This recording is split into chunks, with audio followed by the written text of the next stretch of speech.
Today I am celebrating Marshall Rosenberg, a man who has been an enormous inspiration to me. The man who coined the phrase nonviolent communication and lived to regret it, because he later wished he'd called it something like compassionate communication, because nonviolent communication sets up an unattainable ideal for human beings, because it's impossible for us to walk through this human life without hurting something. As we walk, we crush little animals that we cannot even see and blades of grass, and it's impossible to live without causing death and to bump up against each other. So to think that non-violence is achievable can actually just sabotage the whole process of trying to live as peacefully as we possibly can. Now, when I discovered nonviolent communication, it had an absolutely profound effect on my life, and it enabled me to navigate the first separation that I went through with my wife in a way that allowed us to remain friends and to remain allies without falling into blame, without falling into animosity, and that friendship has endured ever since.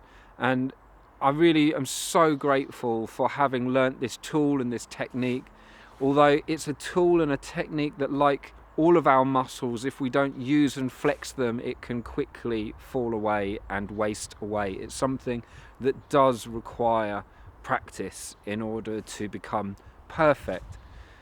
Marshall Rosenberg shared an enormous amount online, which can still be found, and the organisation that grew up around him still does incredible work.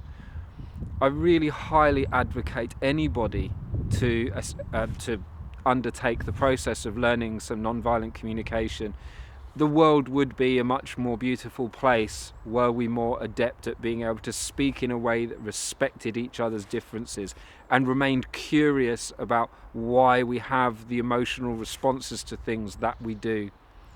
Conflict resolution is possible if we're ready to walk through the flames and to really encounter another person in all their humanity, to forgive ourselves and others.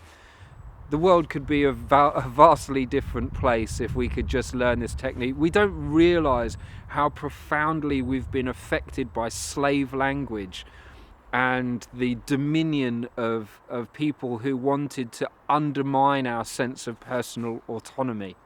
People that have done that not consciously, but because it was done to them and it was done to their parents and to their parents. So we live and breathe in a slave system that gets us fighting each other rather than appreciating and cooperating with each other to find and to create a much more beautiful world, the beautiful world our hearts tell us is possible. So I'm very much an advocate for non-violent communication. I wish I had a greater community of giraffes around me to help support that practice. It's something that I really want to get back into myself. I've been in a number of groups and it's always been a very rich experience for me. So today I'm celebrating Marshall Rosenberg.